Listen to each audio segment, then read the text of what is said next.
com isso, eu quero dizer que, né, o título dessa live, ele é muito provocativo de forma extremamente adequada, né, porque vai colocar a influência, né, da religião no exercício, no trabalho profissional de assistente social, né, e eu começo dizendo que não, essa influência não pode existir, né? E ela não pode existir porque o serviço social é uma profissão regulamentada no Brasil. Portanto, sendo o Brasil, o Estado brasileiro, né, legalmente falando, né, constitucionalmente posto, o responsável, ou seja, a única entidade da federação que pode legislar sobre religiões, em sendo pretensamente, aí eu também vou falar depois, porque aí eu adorei várias falas aí questionando essa legitimidade da laicidade do Estado brasileiro, mas temos que trabalhar, né, com essa perspectiva, inclusive presente na Constituição. Então, sendo o Estado brasileiro pretensamente laico, portanto, não cabe a nenhuma profissão construir o seu fazer profissional com base em religião, né? Então, sobre isso, eu estudo desde a minha graduação, né? Eu sou assistente social há 22 anos, né? Passando por pós-graduação, pelo mestrado, pretendo aí avançar, quando for possível, para o doutorado, mas deixo para vocês hoje aqui um artigo que eu escrevi com a professora Priscila Cardoso, da Unifesp da Baixada Santista. Eu pedi para a Heloísa colocar aí para o CRES Mato Grosso do Sul, que eu agradeço o convite, né? Aproveitando esse ensejo aqui, colocar o link aí no chat da live, e depois, por gentileza, deixar disponível na descrição também do vídeo. Nesse artigo, eu trago, né? E aí, assim, eu me sinto muito contemplado, extremamente contemplado, pelas falas dos companheiros e companheiras que me antecederam, inclusive a questão de gênero, eu queria fazer um parênteses rapidamente, dizer que a questão de gênero, quando inclusive a gente verifica, né, como a Heloísa falou, que eu tenho um canal no YouTube, né, então quando a gente verifica canais parecidos com o meu, ou canais que vão discutir até mesmo religião, a gente percebe o público masculino. Então, uma ausência do público feminino discutindo religião. E eu não interpreto e discutindo religião e também discutindo criticamente a religião, que é o caso do ateísmo e também de outras descrenças, né? E eu não interpreto isso de outra forma, senão pela opressão do machismo estrutural colocado no nosso país, né? Então, as mulheres precisam, com o nosso apoio, né, como a Heloísa falou, na luta feminista, no apoio que nós homens temos obrigação de dar, de compor, a dar esse passo, né? Nós temos vários grupos também, por exemplo, Católicas pelo Direito de Decidir, que fazem esse debate, são um exemplo nesse sentido, né? Então, falando um pouco, antes de falar da profissão, que eu vou fazer uma amarração, eu queria destacar alguns pontos sobre a laicidade do Estado, né? A laicidade do Estado, né? Primeiro é importante dizer que ela não surge do nada historicamente. A laicidade de Estado é não só do Brasil, a do Brasil ela é uma inspiração, a laicidade de Estado brasileira ela é uma inspiração dos modelos estadunidense e francês, né?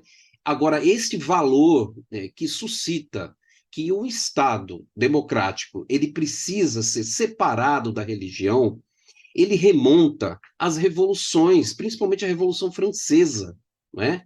Então, a Revolução Francesa, no âmbito europeu, ela tem um destaque importantíssimo, né? Mas só em 1905 que a França vai instituir a sua primeira lei em relação à laicidade. Inclusive, este termo, laicidade, é um termo cunhado pela tradição francesa da sociologia, da ciência política e do direito em relação ao modelo francês de laicidade de Estado. Por sua vez, o modelo estadunidense ele entra na conformação. Se vocês forem perceber a história do nosso país jurídica, né, da compreensão, conceituação do nosso Estado brasileiro, você vai perceber que tem uma semelhança, né, muito forte com o modelo estadunidense. E não foi diferente na proclamação da República. A gente, né, passou aí pelo 15 de novembro, e, na minha opinião, no 15 de novembro deveria se comemorar a laicidade do Estado. Porque a laicidade do Estado, gente, ela é um pilar da República Democrática, né? Ela é um pilar, porque ela foi um item de extrema importância da derrubada do regime feudal, da mudança de regime para a colocação do mundo em outro patamar civilizatório, né? Então, retomando, né, o que eu estava dizendo, quando a Constituição, aliás, quando a República foi constituída, né, foi promulgada, se afastou completamente a religião do Estado, né? Então, não se via, né, nenhum documento e nenhuma lei nomes religiosos ou referências religiosas, inclusive nos feriados.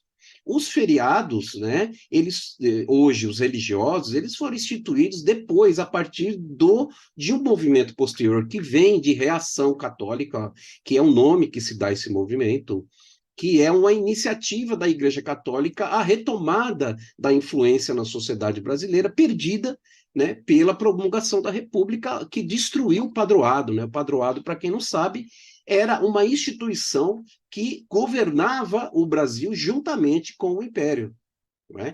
Então, na medida que essa instituição é destruída pela República, a Igreja Católica Romana, né, é importante dizer isso, nós temos aqui representantes de outras denominações aí, católicas. A Igreja Católica Romana, ela que é predominante até então no Brasil, ela percorre outros caminhos, e são caminhos políticos, então não tem como fazer esse debate e dizendo que não se mistura religião com política. Elas sempre foram misturadas e sempre vão ser misturadas. O que nós não podemos misturar é a influência política, é a intencionalidade política e os espaços de poder. É isso que traduz a laicidade. E não só isso, né? Como bem citou Maurício, o Dom Orvandil também citou, né? Edmilson, a Mariusa, no que se refere à liberdade religiosa, né? Os conservadores, e aí eu fico muito grato de estar numa mesa que eu não interpreto ninguém aqui como conservador, mesmo que tivesse, faríamos o debate, mas os conservadores, principalmente os cristãos, eles têm um entendimento de que a laicidade de Estado, ela não tem a prerrogativa principal como a separação Estado-religião, e sim a garantia da liberdade religiosa. Então, os três pilares da laicidade do Estado brasileiro, que são a separação do Estado-religião, a liberdade religiosa e a liberdade de consciência, e aí esse da liberdade de consciência, vamos ver se a gente comenta, a gente debate o comentário da Mônica aí do chat que ela colocou, né, que foi citado inclusive agora há pouco.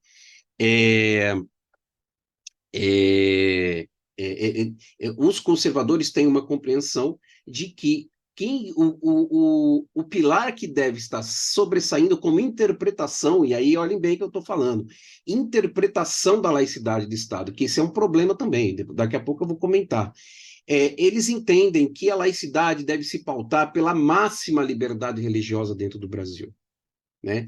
Aí você pega isso e você vê iniciativas atuais, se você vê o movimento da bancada evangélica, e também não só evangélica, eu vou chamar de fundamentalista, porque não tem somente evangélicos nessa bancada essa que foi inflada pelo governo Lula, é importante dizer isso, ela foi inflada, ela foi alimentada, e hoje o governo Lula tem que negociar com ela como uma esfera de poder instituído dentro do parlamento. Vejam só como nós temos a laicidade concretizada no Brasil, né? Por lado do parlamento é muito nítido isso. Então, essas pessoas, portanto, vão fazer o entendimento de que a liberdade religiosa é preponderante acima da separação Estado-religião, e que, pela maioria dos brasileiros serem ainda cristãos, não mais católicos, né? Estamos aguardando ansiosamente aí a divulgação do censo 2022, Mas já sabemos que a Igreja Católica perdeu o seu predomínio, me parece, e então, portanto, os cristãos conservadores vão dizer que, por ser maioria, né, os cristãos devem opinar na elaboração das leis. E isso está muito nítido, voltando a dizer, nas intenções da bancada evangélica.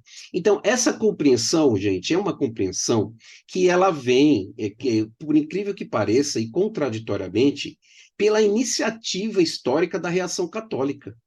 Né? E as assistentes sociais que estão assistindo aqui, elas conhecem esse livro, né? Que eu vou brincar aqui, que é a nossa Bíblia, né? Essa aqui é a nossa Bíblia. Agora não dá para mostrar porque eu estou com, com um vídeo. Eu estou com um vídeo espelhado, mas é o livro Relações Sociais e Serviço Social no Brasil, da Marilda Yamamoto e o Raul de Carvalho. Ela vai atrelar a profissão com a reação católica. E ela vai, né, esse livro vai apontar para a gente que é no seio da reação católica, ou seja, nas iniciativas da Igreja Católica naquele momento, na década de 20, de 30, né, que busca restabelecer a sua influência na sociedade brasileira, é que vai, não é inventar uma profissão, porque não foi interesse da igreja inventar uma profissão. Todas sabem, as assistentes sociais aqui, que os primórdios da nossa profissão, a gênese da nossa profissão, aponta para mulheres, damas de caridade, que tinham como objetivo fazer um apostolado social dentro da igreja. Então, essa atitude é que foi gerar a nossa profissão ao longo da história. Eu quero dizer que, por longas décadas, né, a religião influenciou a profissão, mesmo dentro do Estado laico, né? Se não a profissão com mais influência religiosa no Brasil, né? Temos a enfermagem também, e mais que o nosso projeto ético-político, que ele está no bojo da ruptura, da intenção, né, de ruptura com o conservadorismo, vai apontar para um código de ética aí que eu queria terminar minha fala. O que deve direcionar a nossa compreensão de laicidade de profissão não é somente o âmbito jurídico, principalmente o Código de Ética de 1993. Né? O Código de Ética, no seu preâmbulo, embora nos seus itens, né, nos seus artigos, não vão se referir à laicidade, mas vão deixar várias vinculações de interpretação que nitidamente vão apontar para a laicidade da profissão. Né? Então, portanto, agora, como a gente estava, como as colegas estavam comentando, né, Heloísa, Carmen, o finalismo minha fala dizendo que o Cefes, o conjunto Cefes-CRES, na verdade, no último encontro nacional, aprovou uma deliberação que vai, terminou minha fala, que vai indicar a construção da normatização da incompatibilidade do uso de religiões no fazer profissional. Então, isso é uma vitória de longas décadas que nós vemos travando dentro da profissão, inclusive, né? As dificuldades não estão somente fora da profissão, mas agora esperamos para esse triênio do conjunto Cefes-CRES a elaboração dessa resolução, que segue o caminho da psicologia. A psicologia, para quem não sabe, promulgou a resolução com esse mesmo teor, e a resolução já sofreu uma intervenção no STF, não é? Religiosos, conservadores, fundamentalistas de plantão já colocaram, questionaram esta lei, esta resolução da psicologia no STF, né? E aí, da última atualização que eu soube, o Ministério Público Federal, ainda bem, né,